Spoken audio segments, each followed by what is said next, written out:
Hi. So this week for Chapter 4, I interviewed Matthew Arp. He is the director of the Office of Academic Assistance for the Angie Young School of Policy Studies at Georgia State University.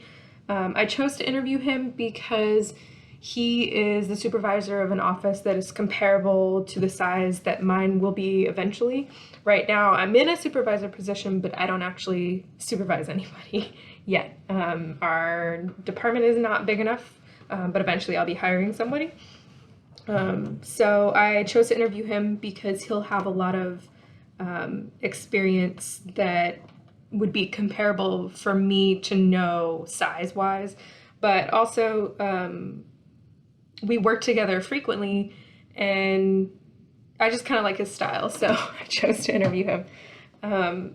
We talked about this chapter a little bit. I kind of sent him a lowdown of what was included and the frames, the 4 frames that the authors included.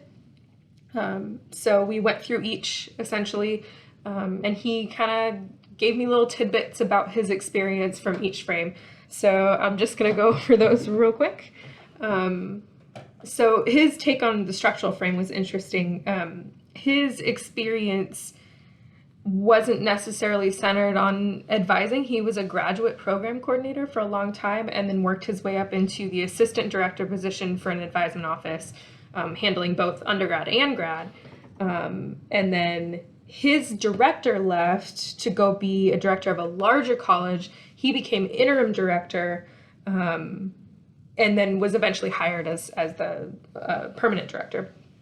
So he started structural frame by saying when he was hired as interim director, he quickly realized that the frame that the office was set up in wasn't going to work for him if he was going to be leading it.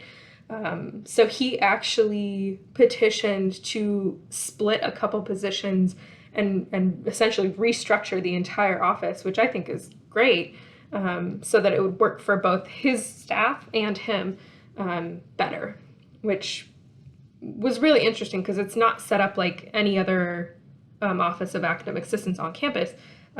He actually has 2 assistant directors under him, which is not normal, but there's nothing wrong with it. It's just what works for him, which I think is wonderful. And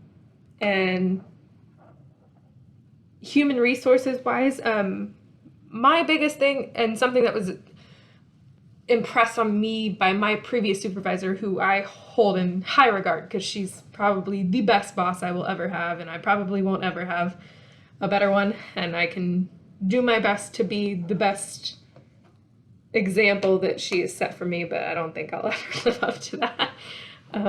But she impressed fit versus function on the office that I used to be in. She's still director of that office. That from day one. I mean, she set up our office mainly with fit because her thing was you can teach somebody to function in an office, but you can't teach them to change their personality to fit everybody else. So she essentially hired our office to make personalities fit, which I think is brilliant. And the authors touched on that as well, which I don't know where she learned how to be a supervisor. I think it just comes naturally to her, but that was interesting to read and put that into perspective. But he agreed, and he said that he learned that lesson the hard way, where in the past he had hired some people based on function and quickly realized that they didn't fit in his office. And he found out that by delegating certain things and then not being done to his standards, or people not understanding how he wanted things done, fit's very important, essentially. And that's something that I'll take with me. I'm a tough personality I wouldn't say I'm like abrasive or anything, but I have my quirks. And I know for a fact that I can be intimidating to some people. People have told me that before. So that's something I need to consider when I actually hire somebody for a position in my office. I'm actually gonna pull my previous supervisor in to be on the panel because she knows me well, and I don't know if I would know myself well enough to be able to hire somebody without her help. So yeah, that's a lesson that I'll take to the grave. Politically, he is also a very abrasive personality. In meetings, he can get a bit much sometimes, and he mentioned that he has to bite his tongue in one particular meeting that we're in, because if not, he'll say something that he regrets, or not necessarily regrets, but will get him into trouble. Which I don't think I have a problem with that, but I mean, I also, people know me better than I know myself, so I'm not sure. And the one lesson he touched on and gave me advice for was to never hoard information from your staff, because that can be seen as negative politics, essentially. By keeping information from them, they're in the dark about stuff and they trust you less, essentially.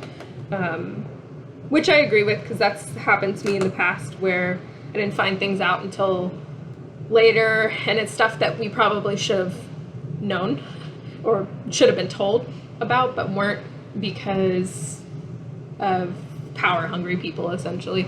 So I thought that was a nice little lesson. And then symbolically, I mean, every college on our campus is different. He mentioned that there's a culture, almost a culture of fear in his college from higher ups, aka the provost. We had an incident a couple weeks ago where our offices were essentially accused of not doing their jobs. But it was also a misunderstanding because information wasn't relayed, which is a power play, essentially. So yeah, he said his supervisor freaked out because the provost had reached out to them and essentially demanded an explanation that they were already given. Is the information just wasn't disseminated to them, which is interesting, because that's not the way it happened in my college. But yeah, that just kind of sheds a light on the whole political aspect of things. And that was essentially the culmination of our discussion. We talked about little things that apply, I mean, because we know each other on a pretty personal level too, so we just talked about stuff that, our experiences, how we got there, got into the positions that we're in. He gave me some advice on hiring people and actually invited me to be on a panel that he's running to try to find an administrative assistant. So I was very thankful for that, because that's something on my professional development plan that I was trying to find a person to reach out to about. So I appreciate that very much. And he actually gave me some hints into information that I had been looking for my practicum experience in terms of research. So I was really grateful for that too. This is a good experience, and I wish I had done it with more than one person, because I'm going to need all the help I can get when it comes to hiring staff, because it's brand new territory for me. But yeah, thanks.